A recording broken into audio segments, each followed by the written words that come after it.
Welcome back. I'm just following up on the first video I made where I'm going over Path of Exile and my first impressions. It's been about a week since I made my first video and just want to know how essentially my first week has gone in Path of Exile 2. Again, I'll reiterate that my only experience in ARPGs have been the main story of Diablo 4 and up to Act 2 of Diablo 2, so I have very limited experience in ARPGs in general. And then I'm also not a god gamer like Elon, where I can pay for someone to do all the leveling and missions and gearing. And this is also just my perspective on the game and that perspective of someone who's just trying to play the game and enjoy it. You know, I'm not doing this professionally or trying to be the best player. Just want to have some fun. So up until this point, what I've done is I've played about 45 hours in my first week. I've made it to Act 3, and that's with me playing as the mage.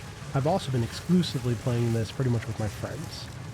So I have two other friends that I play this with, and one of them's playing as an ice mage, and the other one's playing as a monk, while I'm as a lightning. I also have one other account in Act 1 still that I use as a duo when one of my friends couldn't get online, and that's the witch that I've been playing as, while they've been trying to do archer. When I started playing this game, I really wanted to try to play it without using YouTube, Google, or a build guide. I've really only been able to do one of these. I'll come back to some of the details later, but a lot of it's just because the game could use a little bit more information in the UI itself. But overall, I still think this is a pretty good game. I think it beats out Diablo or any of the other ARPGs that I've played. And starting with that, the game's intro I thought was really good. When you start at the game, it's pretty short. You go through this like tutorial phase, and but the game teaches you pretty much everything you need to know. So you learn how to dodge, you learn how to equip most of your stuff. The only thing that would be nice is, I've seen in some other videos, is if they had equip checkbox on, so it would automatically equip your items when you don't have any in that slot.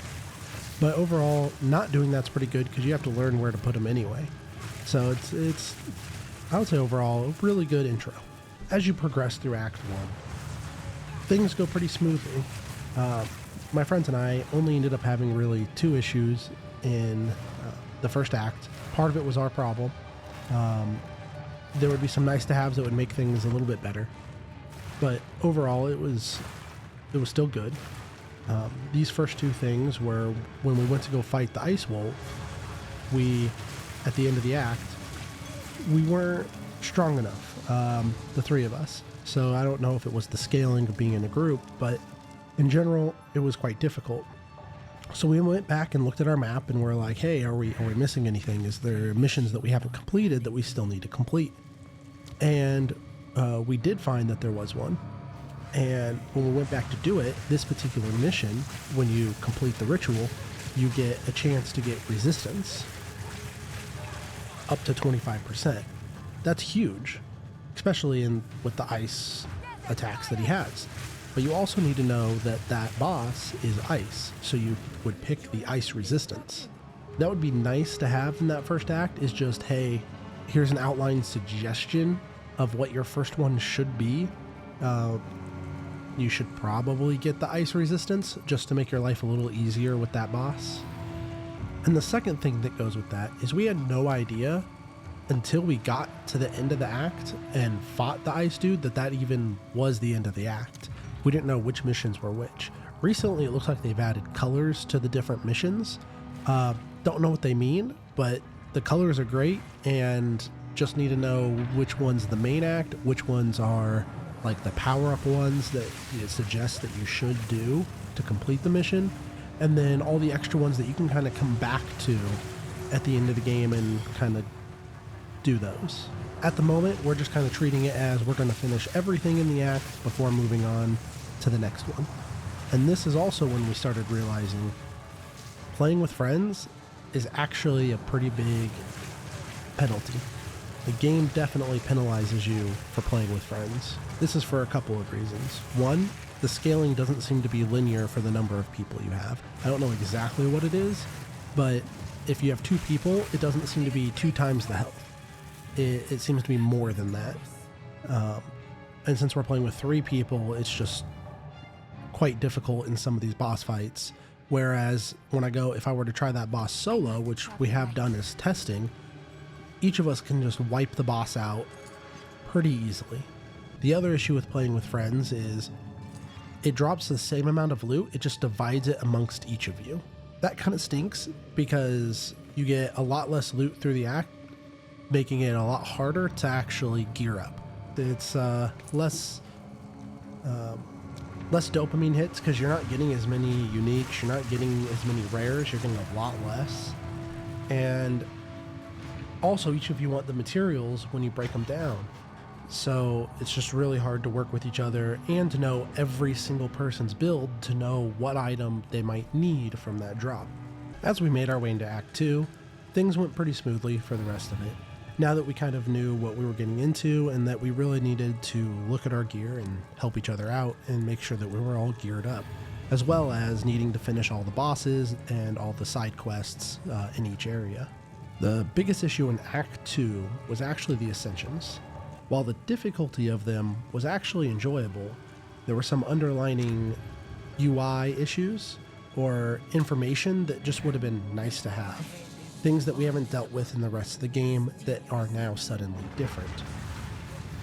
The rules just kind of changed. Some of these was when you played as a group, we had to learn pretty quickly that only the host could interact with things in their instance. They're the only ones that can pick up the sacred water. They're the only ones that can interact with the pedestal and put their relics in. But most of those we figured out really quick, within seconds, because they're kind of obvious. The next day, my wife decided to try it solo just to see how much easier it was to do it by yourself. She went first because I was sick that day, and why not just watch her? She ended up beating the boss in the first try, beating the whole Ascension. When she got to the end, there was little details that did make her pretty angry.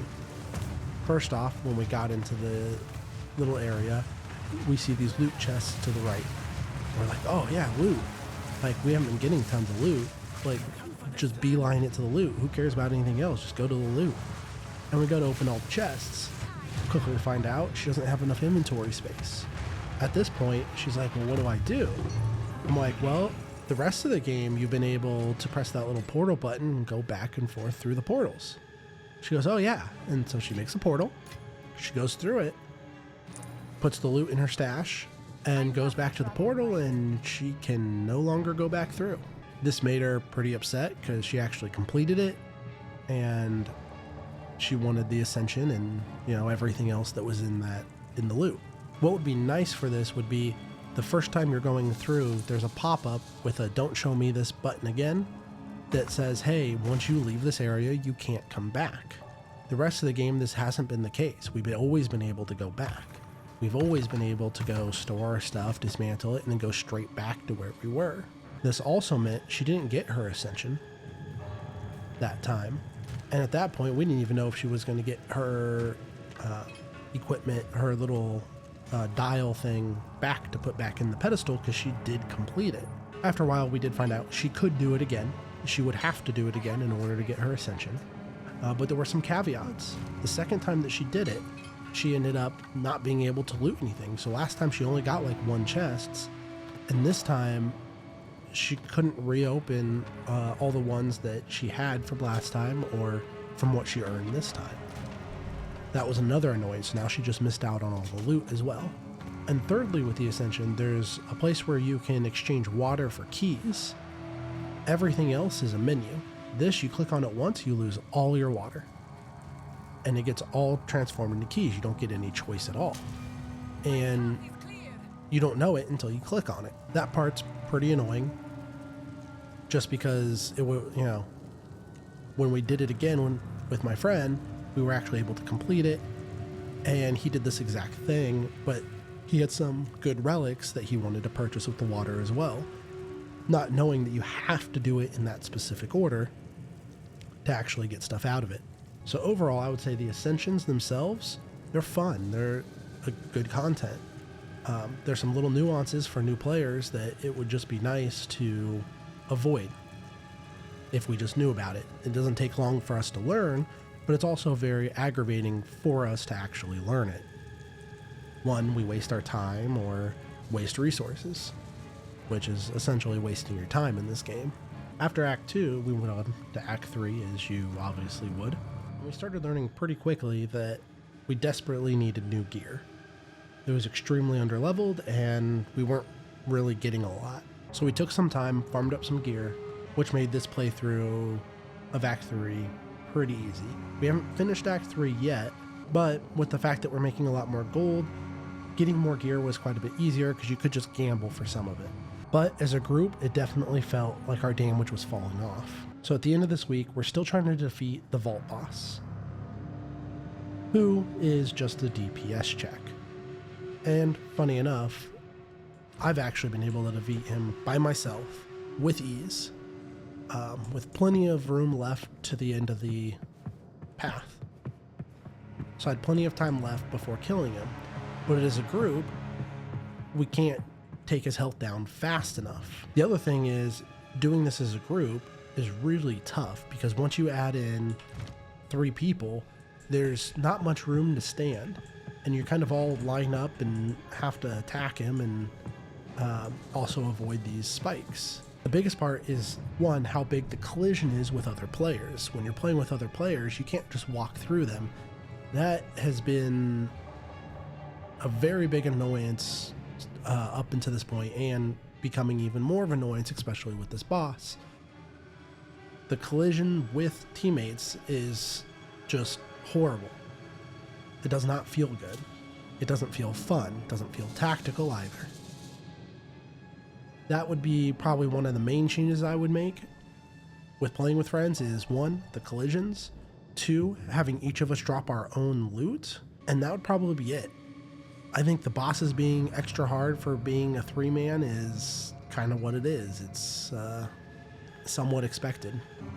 And the last issue that took me a little bit to figure out, took me a few minutes, but how does the cast on shock work? You know, when you don't have these in here, it says missing socketed skill. When you highlight over this, it would be nice to say, I don't know, socket. Place a skill or support gem in. That would be pretty helpful rather than only saying missing socketed skill. It's not a huge deal, but it does make life just a little bit easier, and it doesn't affect the game. It doesn't take away from the game either to just know, hey, this needs to go in here. Besides that, some of the other things that really would be nice would be to actually have a link here to get some of these.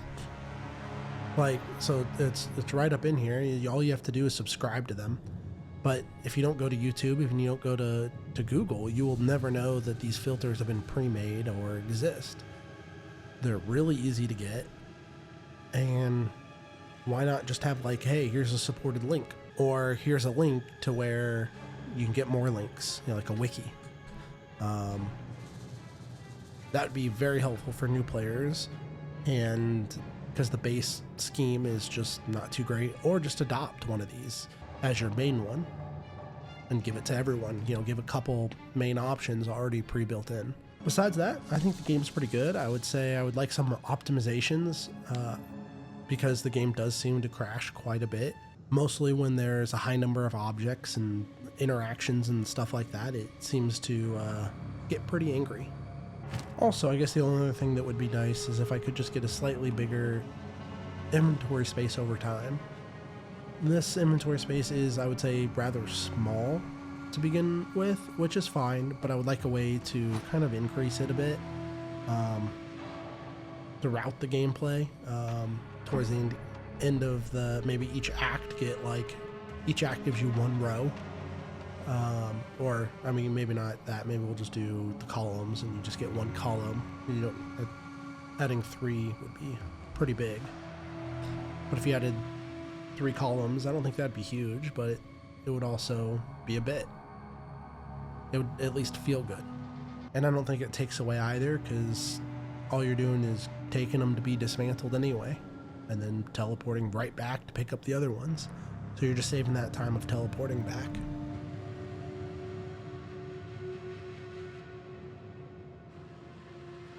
And lastly, I know a lot of people really complain about this tree. This tree is not bad. I haven't been following a guide on which ones to get. I've kind of just been focusing like, oh, lightning. Well, I'm just going to go for the lightning because you can also search for it. Then they just kind of highlight and you see which ones you'd want. And then you go for it. So for the most part, it's lightning. And then I just want to increase the time of my curse so that I can do more lightning damage. And when I get a chance, I'll probably, increase the effect of it as well, just to increase its potency. But overall, this chart is pretty simple. The refunds are kind of expensive, but I feel like those are okay. And that's not too bad at all. The only page I would like to see is the one where you select the skills, where you like right click on the orb and it brings up these guys so you could actually, look at them all. I don't even know how to open that without having one of those orbs on me. But that's pretty much it. Oh, the other thing, it would be nice to have less loading screens. That's become an annoyance when you open up the gateway, because you have to go through a lot of loading screens just to get back here. It's definitely an annoyance and not a fun game mechanic to not be able to just come straight back here. Yeah, this screen. It'd be very nice to be able to have this screen right off the bat.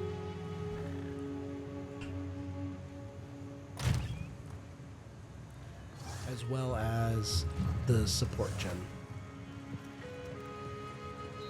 So you can look at all your support gems, all the available ones, and without needing to go into the window. Or without needing to have the gem in your inventory. And that's it. Thanks for watching till the end, and if you guys have any comments and want to tell me I don't know how to read or something like that, feel free to put them in the comment section below, and